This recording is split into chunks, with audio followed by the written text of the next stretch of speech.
¿Dónde y cuándo se originó la civilización? Los expertos han elaborado muchas teorías, pero a veces las evidencias contradicen por completo todas las hipótesis.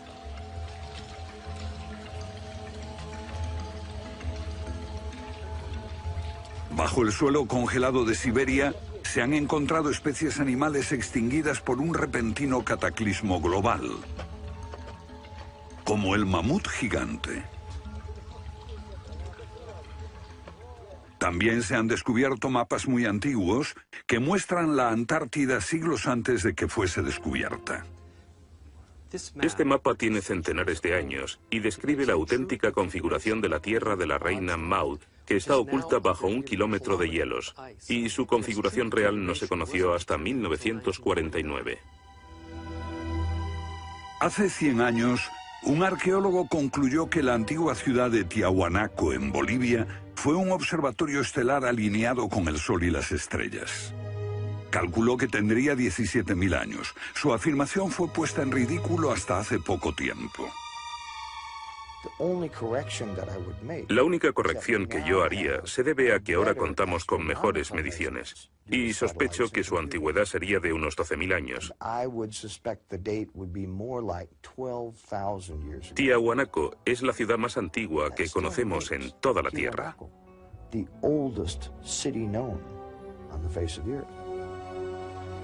Los geólogos han descubierto que la gran esfinge de Gizeh en Egipto ha resistido siglos de lluvias incesantes, pero estas lluvias solo pueden haber tenido lugar miles de años antes de los faraones. ¿Fue construida la esfinge antes de los comienzos de la civilización?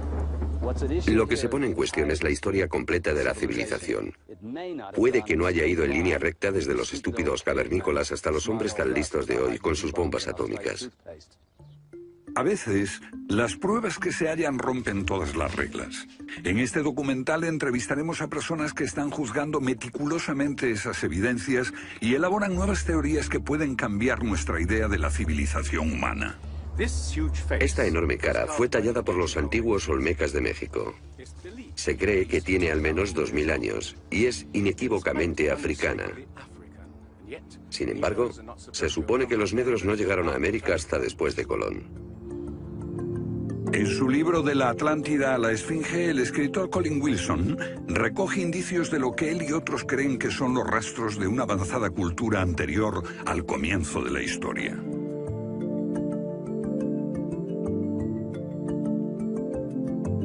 El filósofo griego Platón describió de manera precisa dicha civilización que, según le dijeron los sacerdotes egipcios, surcaban los mares miles de años antes, hasta que fue destruida por un terrible cataclismo. Platón la llamó Atlántida.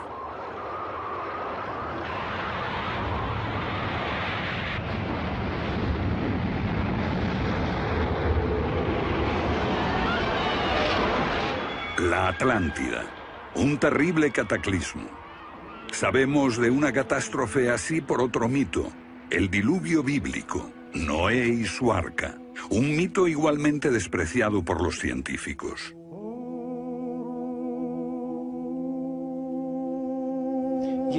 Cuando rechazan el diluvio bíblico y a Noé y el arca como una fábula, los científicos están ignorando el hecho de que hay cientos de mitos de diluvios en todas las culturas, aparte de las narraciones de Mesopotamia y de los hebreos, que dicen lo mismo sobre un desastre planetario que virtualmente borró al género humano antes del comienzo de la historia conocida.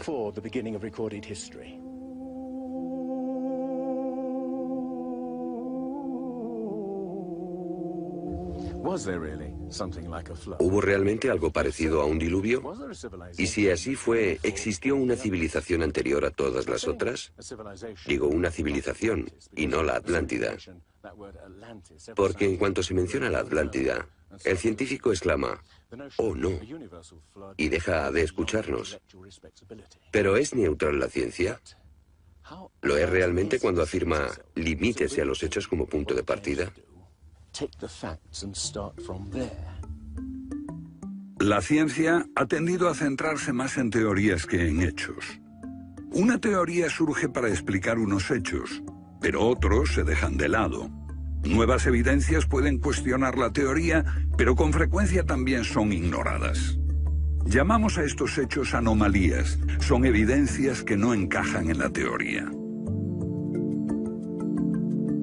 En su polémico libro Arqueología Prohibida, los científicos Thompson y Cremo muestran lo que ocurre cuando una evidencia contradice las teorías científicas.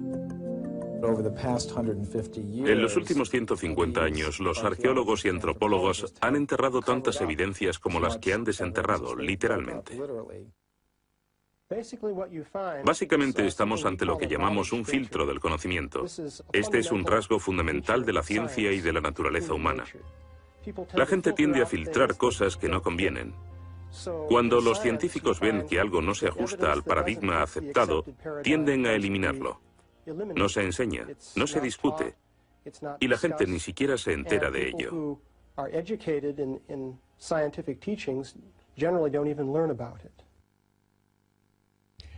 Lo que estamos diciendo, por ejemplo, sucedió en Iatitlan, México, en 1996. Cuando la arqueóloga Janestine McIntyre amenazó con echar abajo la teoría convencional de que el ser humano es relativamente nuevo en la Tierra, que llegó a Siberia hace unos 30.000 años y en América hace unos 20.000 años. En México, la arqueóloga Stine McIntyre descubrió herramientas de piedra y huesos humanos y los sometió a una batería de pruebas científicas. En 1966 pensamos que era un yacimiento antiguo y creímos que tendría unos 20.000 años. En aquella época se pensó que era demasiado tiempo. Cuando lo datamos mediante una batería de métodos supimos que tenía 250.000 años. Sinceramente yo me hubiera sentido feliz con los 250.000 años. Fui ingenuo y pensé, bien, voy a dejar de pensar en las fechas. Tenemos la información. Hemos conseguido los hechos. Tomemos estos hechos y partamos de ahí. No me di cuenta de que arruinaría mi carrera por completo.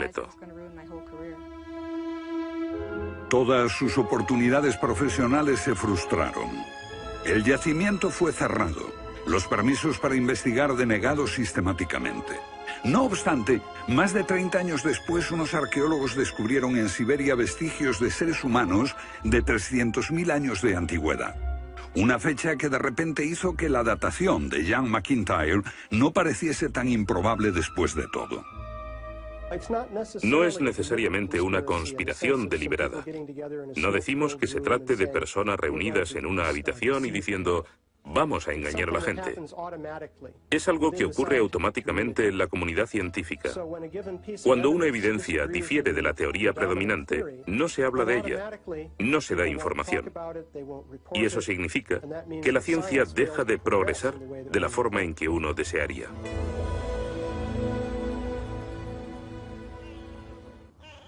¿La ciencia está pasando por alto evidencias de un pasado que hemos olvidado? ¿Pueden ser ciertos los mitos que nos hablan de la existencia en este planeta de civilizaciones que desaparecieron miles de años antes de que comenzase la historia registrada? Una nueva clase de investigadores está estudiando las anomalías que la ciencia tiende a descartar. Se plantean preguntas que pueden cambiar nuestro concepto sobre la historia humana. La fortaleza inca de Sacsayhuamán, de edad indeterminable y construida por gente que carecía de metales duros o de cemento, que no conocían la polea, ni la rueda, ni la grúa. Solo miren esta piedra. He contado 11 ángulos. Debe pesar más que 200 coches juntos y revela la increíble habilidad de la gente que la hizo. Y también algo más. Una capacidad asombrosa para manipular objetos de este tamaño. ¿Cómo diablos las levantaban? Bolivia. Las misteriosas ruinas de Tiahuanaco. La misma habilidad manual, una capacidad de construcción que resulta inexplicable. Las piedras están perfectamente ensambladas. Intentemos insertar una aguja en cualquier punto de las junturas. La aguja no entra.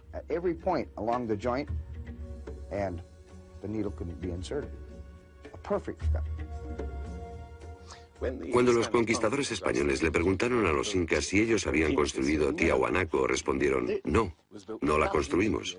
Se hizo miles de años antes de que viviéramos nosotros. La evidencia muestra que fue erigida por una civilización avanzada. Un descubrimiento casual nos lo revela.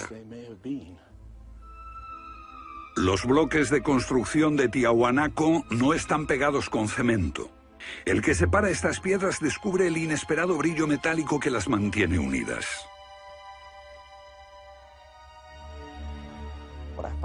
Lo que encuentro asombroso es que para trasladarlas a cada uno de los lugares donde empleaban este material, ellos tenían que contar con una especie de planta de fundición móvil para licuar el metal. Y aquí hay un uso similar de tornillos metálicos y piedras finamente unidas, como esta en forma de L. Pero estamos en otro continente. África, Egipto, la tierra de las pirámides. Las 3 pirámides de Gizeh, una maravilla del mundo antiguo. Otro pueblo que no conocía la rueda, ni la polea, ni la grúa. ¿Cómo podían transportar bloques de 100 toneladas? Su tecnología no se puede explicar ni imitar. Soy ingeniero y puedo decirles que levantar bloques de este tamaño, de este peso, requiere una grúa especial. Una gente que carecía de tales grúas, o de una simple polea, o una rueda, empleando herramientas de cobre, ¿cómo pudieron hacerlo? Bobal cree que la Gran Pirámide de Gizeh era mucho más que una tumba y que revela un sorprendente nivel tecnológico. En su libro Guardián del Génesis, Robert Bobal y Graham Hancock enumeran muchas hazañas inexplicables. Chris Dunn, experto en perforaciones. Bueno, permítanme una pregunta. ¿Cómo cree que lo hicieron? El sarcófago de la Cámara del Rey. ¿Cómo lograron unos constructores primitivos que la superficie interior encajase con la superficie de la piedra del sarcófago al milímetro? Esta habilidad requiere profundos conocimientos de física. Es un misterio como la perforación misma. Primitivamente, la típica manera de hacerlo sería con una sierra de arco, un berbiquí. Introducirían la herramienta en la pieza usando arena o un diamante, pero pienso que eso supondría mucho tiempo, muchos años para hacerlo.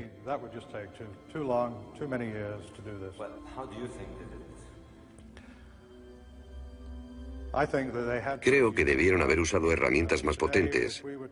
Hoy, para perforar esto, tendríamos que hacerlo a una velocidad de 6-10 milímetros por revolución de taladro en el granito.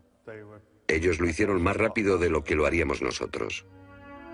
Más rápido, investigadores como Chris Dunn se preguntan acerca del propósito de emplear este raro instrumento en un friso oculto. ¿Taladros superpotentes? Esto parece una conclusión precipitada. Los indicios de un taladro de alta velocidad se erigen en otro misterio sin resolver. Ahora miren esto. La increíble precisión de la mano de obra. La total suavidad de las paredes en esta supuesta tumba para bueyes sagrados. Y que implica un alto nivel de destreza. Por supuesto, eso podría explicarse en términos de cientos de obreros puliéndolas durante 10 años seguidos. Pero, si hablamos del misterio de los vasos egipcios, no como este vaso de arcilla que acabo de comprar, sino vasos hechos de alabastro, basalto e incluso diorita, que es la piedra más dura de todas.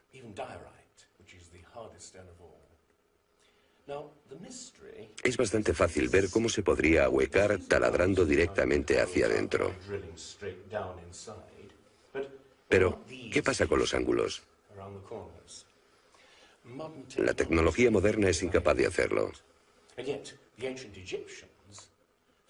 Sin embargo, los antiguos egipcios moldeaban miles de piezas. Algunas de ellas 2000 años antes de la civilización que se supone surgió aquí. ¿Cómo? Otro misterio sin explicar. Inexplicable. ¿Cómo pudieron los constructores alinear sus gigantescas pirámides con los puntos cardinales tan impecablemente? En perfecta dirección este-oeste y norte-sur, con una exactitud no igualada por los modernos constructores. La Gran Pirámide parece ser un modelo matemático del hemisferio norte e incorpora el trascendental valor de pi, las veces que cabe el diámetro de un círculo en su circunferencia.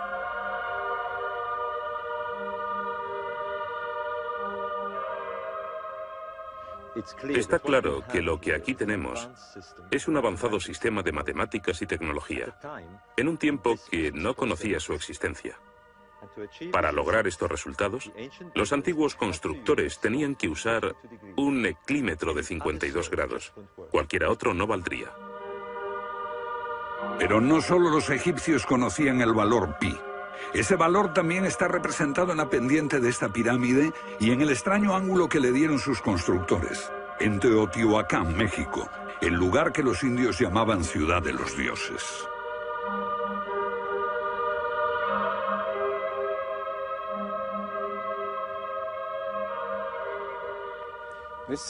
En su época, esta ciudad fue más grande que la Roma imperial.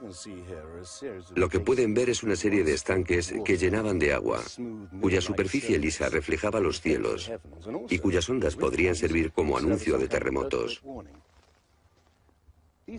Estos templos, en el lado opuesto, se cree que representan cuerpos celestiales. Una cosa está clara: todo el lugar parece tener una especie de obsesión con la astronomía y la eternidad. En los equinoccios, el 21 de marzo y el 21 de septiembre, estas pirámides proyectan sombras gigantes, lo que las convierte en un perfecto reloj para la medición del tiempo. Como si proviniesen de una fuente común, las antiguas civilizaciones de todo el mundo exhiben un sofisticado conocimiento de los cielos que todavía nadie ha explicado. Fascinación por el sol, las estrellas. El lento e inexorable movimiento de la Tierra determina que las constelaciones parezcan viajar por los cielos nocturnos y por las épocas.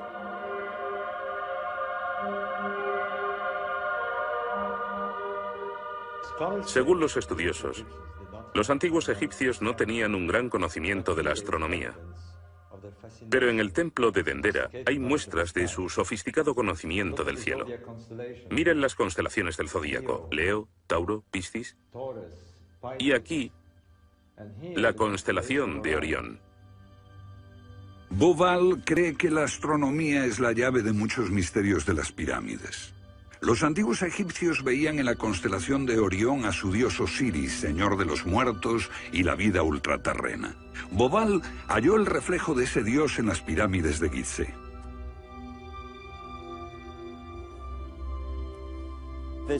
Esto es realmente un misterio. Pequeños canales de ventilación orientados hacia arriba. Para los egiptólogos no eran más que canales de ventilación, pero los astrónomos piensan distinto. Para el antiguo Egipto esto fue Rostau, la entrada al reino subterráneo, el reino del dios Osiris u Orión.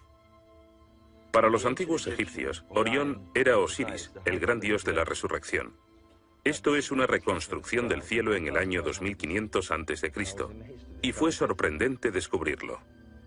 Los canales apuntan a Orión y a la estrella Sirio, que era Isis, la esposa de Osiris. En textos antiguos, Bauval descubrió que deben de haberle servido una ceremonia secreta para la resurrección de los faraones muertos, que renacían como estrellas en la constelación de Orión. Uno de esos textos dice: «Oh rey, permite que atraviese el serpenteante canal, la Vía Láctea, hasta el...». Constelación de Orión, el dios Osiris, estaba en el cielo y en la tierra.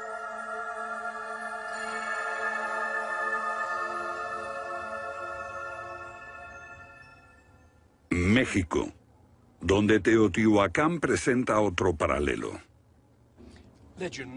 Una leyenda la llama la ciudad de los dioses y sugiere que su propósito era convertir a los hombres en seres celestiales. Como ocurre en Egipto con las pirámides de Giza, los mitos hablan de la reencarnación en las estrellas. Ese es el secreto de Teotihuacán.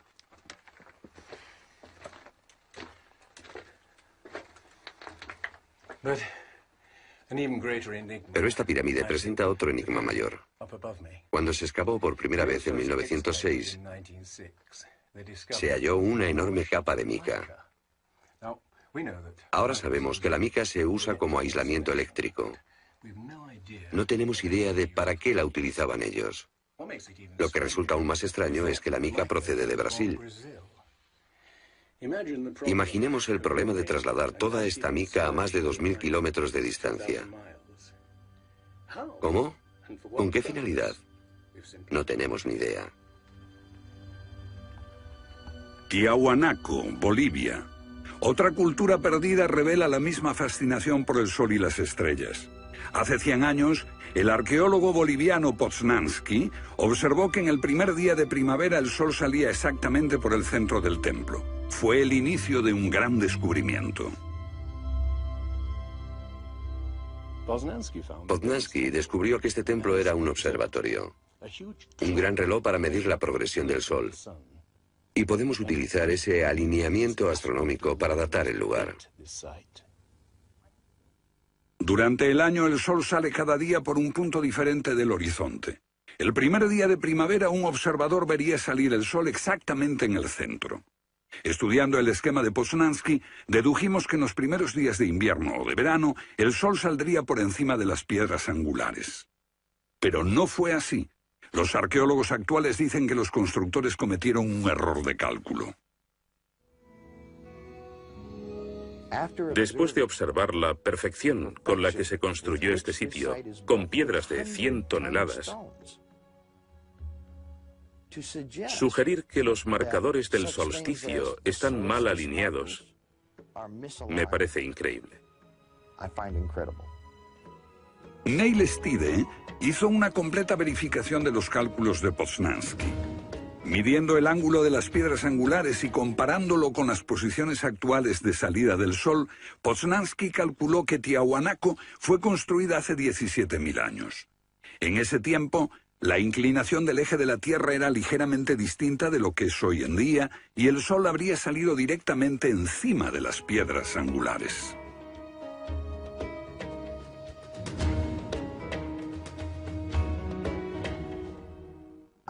Yo sospecho que la fecha sería más bien de 12.000 años.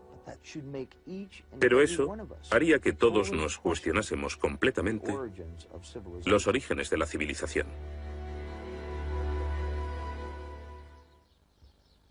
Una civilización perdida en el tiempo dejó sus huellas en varios lugares del mundo. Los sacerdotes egipcios dijeron al filósofo griego Platón que una civilización así habría existido hace 12.000 años. Pero según la ciencia, el ser humano abandonó la prehistoria hace solo 5.000 años. En Egipto, el investigador John West descubrió que la esfinge de Gizeh no resultó alterada por el clima de la misma forma que las construcciones del entorno, erosionadas por la arena y los vientos del desierto. En vez de un desgaste horizontal, la esfinge tiene marcas de erosión redondeadas y onduladas. No se necesita ser geólogo para mirar y ver lo que se debe al tipo de clima. Solo el agua cayendo copiosamente sobre las paredes del recinto pudo producir esos contornos redondeados.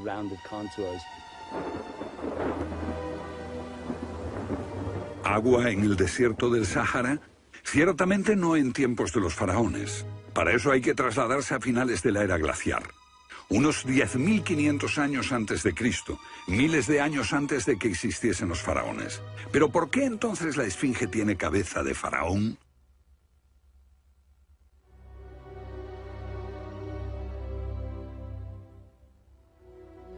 La cabeza es desproporcionadamente pequeña. Desde el aire se ve que el cuerpo de la esfinge es largo y aplanado, y la cabeza casi se parece a la de un alfiler. Para nosotros, esto indica que ha sido tallada más de una vez. En otras palabras, la cabeza se rehizo en algún momento de su larga historia. John West cree que la esfinge era originalmente un enorme león que un desconocido grupo de escultores modeló en la roca antes del 10.500 a.C. Se comenzó a erosionar cuando el final de la era glaciar alteró el clima y causó lluvias que cayeron durante siglos. Solo miles de años después, un faraón habría tallado la cabeza con su propia imagen. ¿Tiene la esfinge más del doble de la antigüedad que creíamos? La teoría fue ridiculizada por los egiptólogos, pero los geólogos les respondieron que los hechos estaban allí. Más extraño aún, Según Robert Bauval, la evidencia astronómica sugiere que las pirámides de Gizeh parecen revelar esa increíble antigüedad. La disposición de Gizeh coincidía misteriosamente con la posición de Orión en el año 10.500 a.C., cuando la Esfinge miraba hacia Leo, su propia imagen en los cielos. La puesta de Orión en esa fecha distante se correspondía exactamente con las tres pequeñas pirámides, y existen muchos otros hechos difíciles de entender.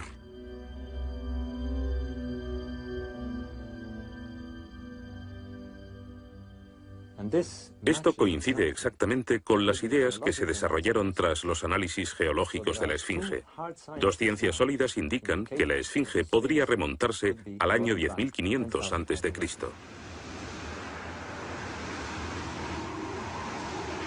Egipto sufrió unos cambios muy dramáticos a finales del período glaciar, especialmente en torno al 10.500 a.C., cuando unas impresionantes inundaciones cubrieron el terreno de aluvión y acabaron con el valle del Nilo y con el delta en general.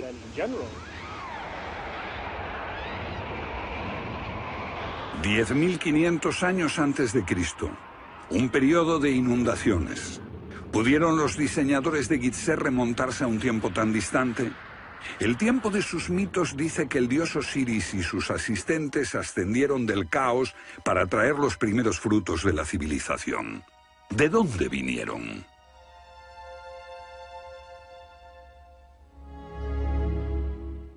Un dios muy parecido fue el señor de la antigua Tiahuanaco en Bolivia. Aquí, en esta misteriosa ciudad de Tiahuanaco, era el dios que ellos adoraban. Alto, con barba, descrito como blanco, Viracocha llegó en tiempos de caos y destrucción, atravesando los mares para llevar a la raza humana una especie de renovación. El dios blanco Viracocha. En México conocido como Quetzalcóatl, que llegó con otros para traer los primeros frutos del conocimiento. Su símbolo está por todo Teotihuacán. La serpiente emplumada, símbolo del enigmático dios Quetzalcóatl que llegó desde el este después de tremendos cataclismos para traer la civilización a esta parte del mundo. ¿Pudieron dioses como Osiris, Viracocha y Quetzalcóatl haber sido personas reales que llegaron de muy lejos? ¿Eran supervivientes de un cataclismo que destruyó sus hogares y su civilización? Ahora la pregunta que nos hacemos es esta. ¿Existió una remota civilización, hasta ahora sin identificar, que llegó a Egipto, México y Sudamérica? ¿Y que dejó su impronta en un cuerpo de conocimientos, por difícil que sea de discernir? Tomados por separado, acepto que los datos aislados revelan poco, pero consideremos juntos todos esos elementos comunes. Ambos lugares tienen enormes pirámides, alineadas exactamente con los puntos cardinales, e incorporan avanzados conocimientos matemáticos. Ambas culturas demostraban un asombroso conocimiento de astronomía, expresado en los grandes monumentos sagrados que erigieron. Aunque no conocían ni la polea ni la rueda, ambas pudieron hacer construcciones con enormes piedras finalmente ensambladas en un estilo único, con ángulos en forma de L y tornillos de metal. Y ambas utilizaron el proceso de la momificación para preservar y honrar a sus muertos. Aquí se halló una nueva y asombrosa pista cuando la doctora Balabanova, de la Universidad Alemana de Ulm, descubrió que muchas momias de Egipto contenían cocaína y nicotina, naturales de Sudamérica. Tengo una cantidad de cartas insultantes. Dicen que todo esto no tenía sentido, que yo fantaseaba, que era imposible porque estaba comprobado que antes de Colón esas plantas no existían en ninguna parte del mundo, excepto en América. Pero su investigación se repitió con cientos de momias y no quedó lugar a dudas. En un pasado remoto, unos navegantes atravesaron el mar e influyeron en las culturas a ambos lados del Atlántico. La idea está sugerida incluso por lo que no está allí. México, la antigua cultura de los mayas. Los sacerdotes mayas tenían tablas para predecir los eclipses de sol y de luna. Pero hay algo muy extraño. No conocieron nunca el simple principio de la rueda. Podían visualizar la eternidad pensando en millones de años, pero jamás aprendieron a pesar un saco de grano. Esta compleja civilización murió finalmente porque no supo desarrollar métodos de agricultura para alimentarse. Lo que estoy sugiriendo es... ¿puede que ellos heredaran una parte específica de su conocimiento de una civilización anterior, mucho más sabia? Un contacto. A veces la evidencia está ahí para que la veamos todos. Los antiguos olmecas en México pusieron a sus soberanos caras africanas.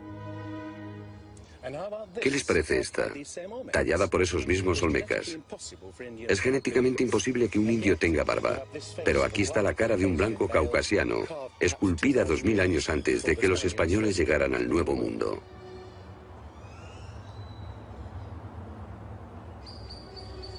Caras de africanos y de caucasianos esculpidas muchos siglos antes de Colón.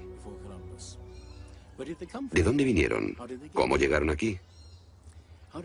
¿Cómo influyeron en la más antigua cultura de América Central, en la cultura madre de México? Lo que todos los arqueólogos saben es que de pronto se materializaron alrededor del 1500 a.C. Esta gente, cuya expresión característica era la de esculpir enormes caras de piedra, cabezas de caucasianos y africanos que parecen haber salido, no se sabe de dónde.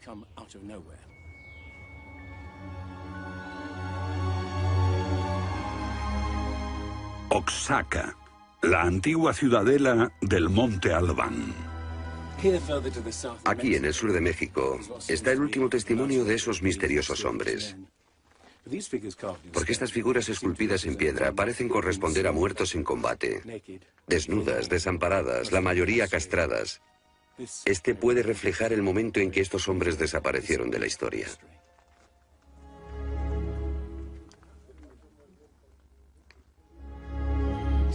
Entonces, ¿hubo una compleja civilización de navegantes que cruzó el Atlántico siglos antes de Colón?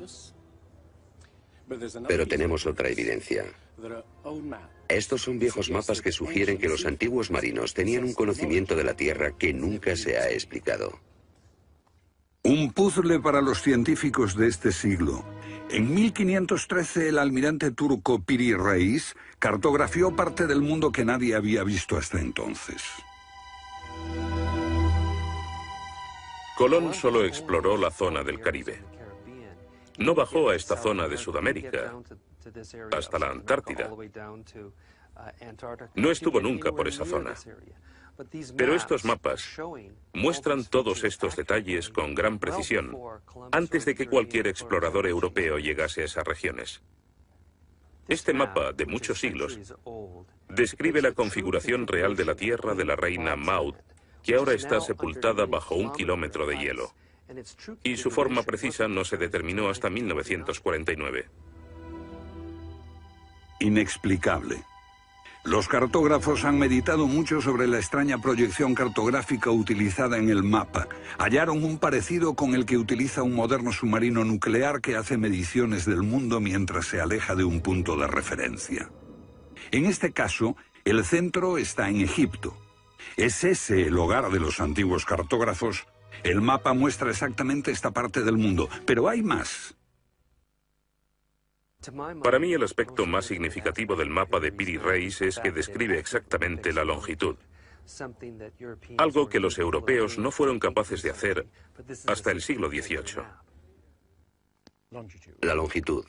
Esa historia comenzó en estas playas en 1707, cuando la flota inglesa navegaba por el Mediterráneo hacia Inglaterra.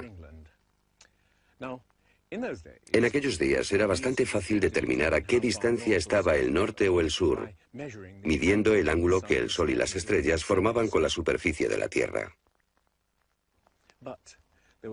Pero no había técnicas para determinar lo lejos que estaba el este o el oeste. ¿Longitud? El almirante Sir Clutley Shuffle se enfureció cuando un marinero del oeste del país le dijo que estaba alejándose unas 20 millas del este y era probable que la flota naufragase en la costa. Cuando sus oficiales le dijeron que el rumbo era correcto, mandó ahorcar al marinero por insubordinación. En sus últimos momentos debió haber deseado no haberlo hecho. Los barcos se habían hundido antes por millares. Pero entonces la pérdida de una flota entera promovió la búsqueda de un reloj preciso para calcular la longitud. Tuvieron que pasar 2 generaciones antes de que finalmente se consiguiese. No obstante, el mapa de Piri Reis ya mostraba un conocimiento de la longitud al menos 250 años antes.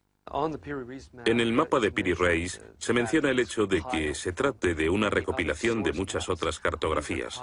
Son copias de copias de copias. La mayoría de quienes los han estudiado creen que esos mapas proceden de los tiempos de Alejandro Magno, pero son incluso mucho más antiguos. Mapas del mundo confeccionados antes de que supiésemos navegar por los océanos. Técnicas de construcción inexplicables, un complejo conocimiento de las matemáticas y la astronomía. Si existió una tecnología tan avanzada capaz de dar sus conocimientos a los constructores de la Esfinge y a los pueblos de los Andes y México, ¿qué pasó con ella?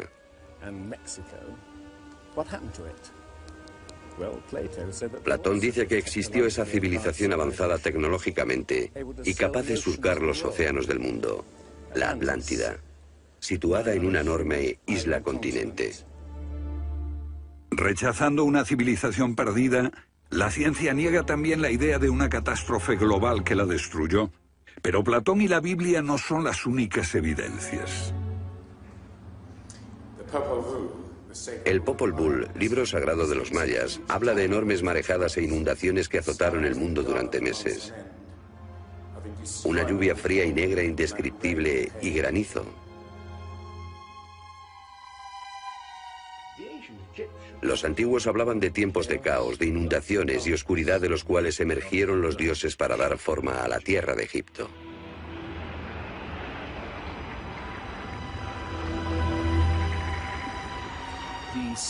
El disco solar de los aztecas se refiere a 4 ciclos de destrucción: por inundaciones, por fuego, por viento y por sangre y guerra.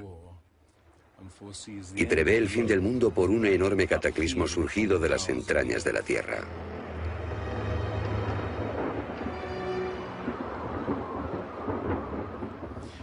Otros mitos de la América antigua hablan de inundaciones apocalípticas y torrentes de fuego, de erupciones volcánicas y terremotos. Un pasado que no podemos recordar ni olvidar.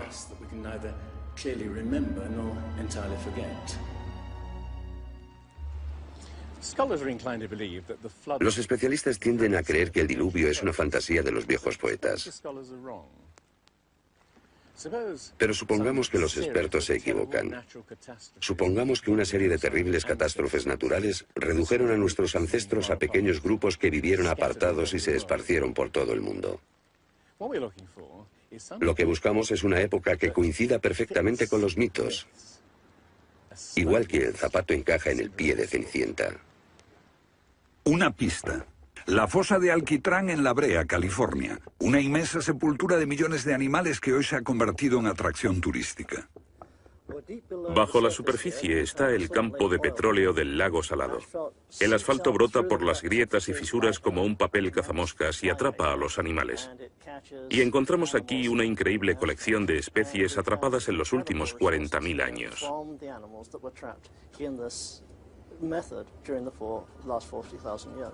Esta fosa de Alquitrán puede leerse como un libro de tiempos remotos, cuando abundaban los animales y nosotros no los considerábamos como originarios de América.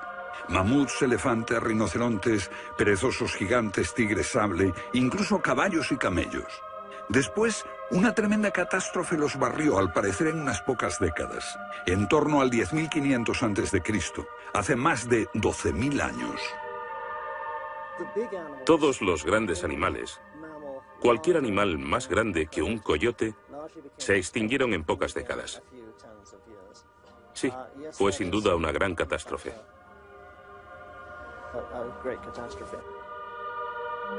Un registro de la catástrofe.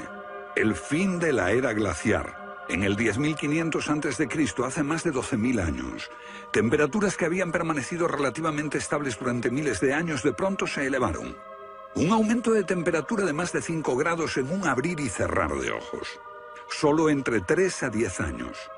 Se trata del asombroso descubrimiento de unos científicos que perforaron la capa de hielo en Groenlandia para investigar los cambios en la atmósfera. El hielo de Groenlandia ha sido llamado por algunas personas la piedra roseta del clima, porque ver que el clima puede cambiar tan rápidamente es un enorme descubrimiento. Y este cambio ocurrió en un periodo de entre 3 años y una década. Hemos observado cambios espectaculares en la química de la Tierra.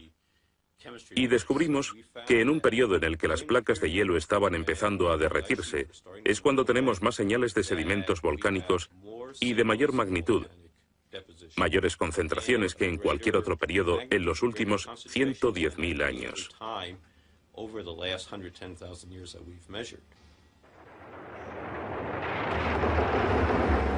Un surgimiento de volcanes nunca visto, acompañado por desórdenes atmosféricos y gigantescas inundaciones. Porque mientras las placas de hielo de más de 1 kilómetro de espesor se derretían en pocos años, el nivel de los mares aumentaba dramáticamente. De repente, los mares ocuparon lo que había sido suelo seco. Se podía caminar desde Gran Bretaña a Escandinavia antes de que una revolución climática diese forma al Mar del Norte. Fue un periodo en que las grandes inundaciones cubrieron las llanuras de América del Norte y por eso es que se encuentran esqueletos de ballenas en Michigan. Un tiempo de cataclismos a finales de la era glaciar, que puede coincidir con los mitos. Solo en el Nuevo Mundo se extinguieron alrededor de 70 especies de grandes animales. Mamuts, perezosos gigantes, camellos, caballos. Permítanme ponerlo en perspectiva. En los anteriores 200.000 años se había extinguido menos de 1/3 de esa cantidad. Y este modelo extraordinario de extinción se repitió en Europa y Asia. En las capas subterráneas de hielo de Siberia y Alaska se descubrió una masa enmarañada de huesos de millones de animales que perecieron en un cataclismo. El mamut gigante no murió a manos de los cazadores. Desapareció por una catástrofe natural. A finales del siglo XIX, unos cazadores encontraron por casualidad el cuerpo de un enorme animal congelado. Después de ser desenterrado y transportado, se encontró que en el estómago tenía plantas pertenecientes a un clima templado y aún sin digerir. El animal se había congelado de una forma muy rápida, como no es capaz de hacerlo ningún congelador moderno. Lo cierto es que hace unos 12.000 o 13.000 años un frío inmenso azotó Siberia. El enigma de los mamuts congelados en un instante ha dado pie a extrañas anécdotas. Algunas ciertas y otras no. Lo que es auténtico es un informe del barón Wrangel, un naturalista del siglo XIX que descubrió la isla Byrd al norte de Siberia, donde la arena quedó literalmente mezclada con bancos de huesos y colmillos de mamut y otros animales que habían desaparecido en alguna catástrofe. Esas extinciones masivas, esa imponente actividad volcánica, ese veloz derretimiento del hielo, parecen sugerir que hubo un cambio climático brusco hace 12.000 años. Hay algún factor desconocido que no logramos descubrir.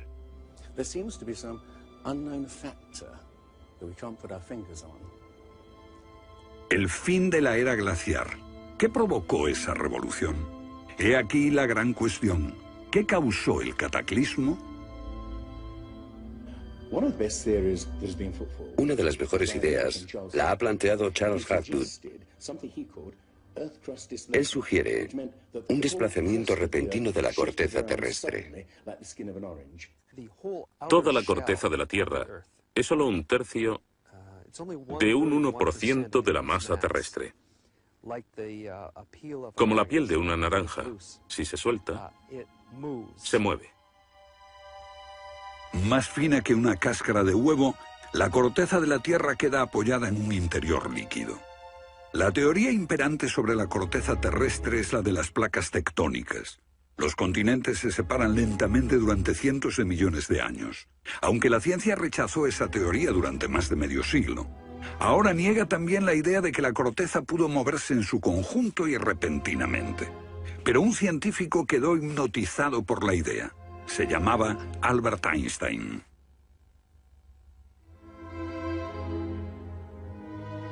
Esto es un resumen de lo que dijo. Cuando me encontré con el trabajo de Hapgood, quedé conmocionado. Se trataba de una idea simple, pero que podría explicar una serie enorme de problemas. Hapgood tenía esa teoría. La cuestión era cuál fue el mecanismo que puso en movimiento el gigantesco conjunto. Y fue Einstein quien planteó una sugerencia. La enorme cantidad de hielo que rodea a los polos puede tener 3 kilómetros de espesor. Esos incontables miles de millones de toneladas de hielo, si se formaran de un modo desproporcionado, harían que toda la Tierra se sacudiese como una rueda, con un enorme peso colocado en su borde. Esta vibración bastaría para hacer que la corteza de la Tierra se moviese súbitamente. Hace 55.000 años el Polo Norte estaba cerca de Europa, pero de pronto se desplazó hacia la bahía de Hudson, en Canadá.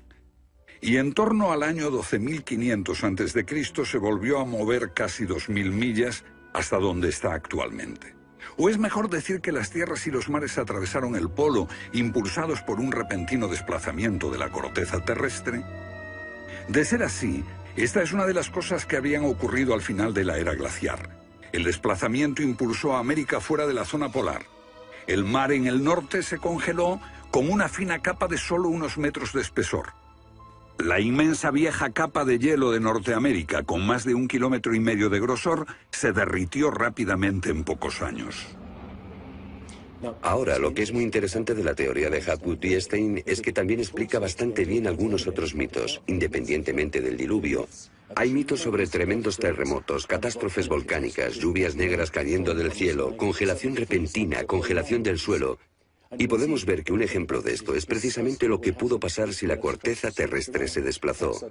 Con bastante rapidez, las áreas que antes habían estado congeladas pasarían a ser zonas cálidas, y así se explicarían hechos como el rápido congelamiento de los mamuts en Siberia. Si el desplazamiento de la corteza terrestre causó el diluvio que aniquiló una civilización, ¿dónde estaba esa civilización?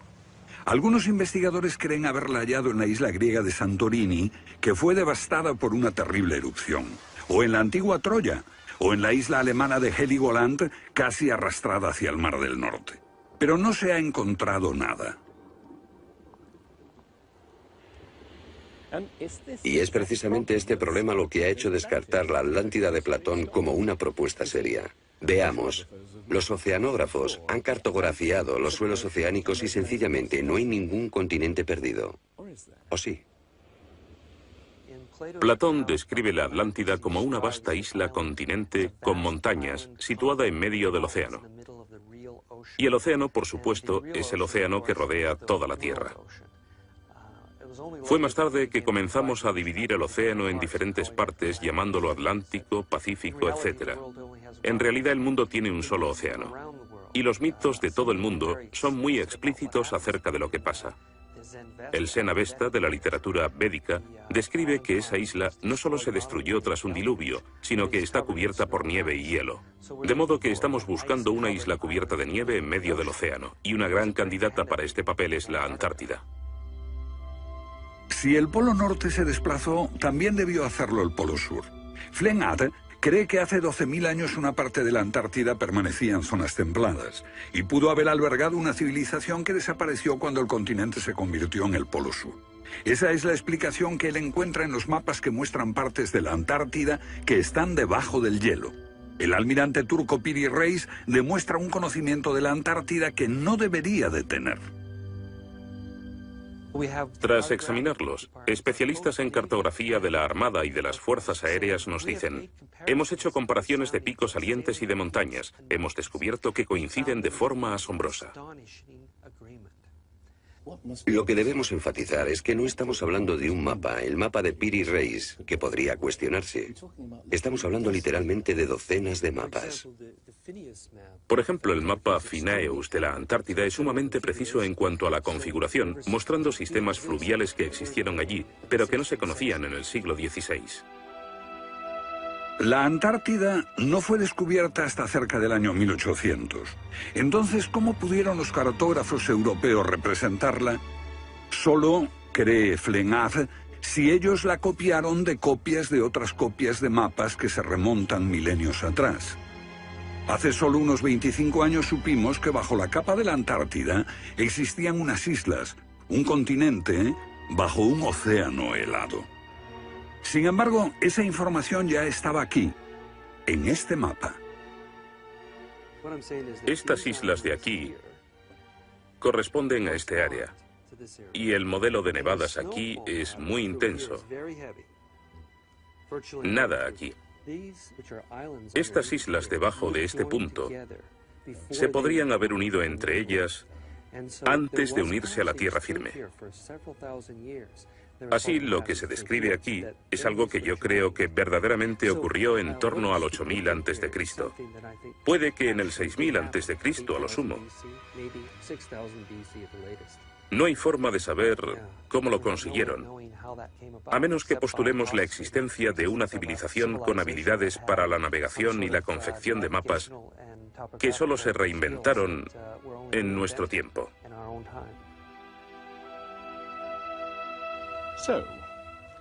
¿Fueron los comienzos de la civilización humana más remotos de lo que suponíamos? Puede que uno sienta que muchos elementos de esta hipótesis suponen conjeturas extravagantes que, vistas por separado, pueden ser todas discutibles. Pero si juntamos esas piezas como las piezas de un puzzle, se empieza a ver que surge un modelo. Una civilización que se desvaneció y fue olvidada mucho antes de que comenzase el registro de la historia.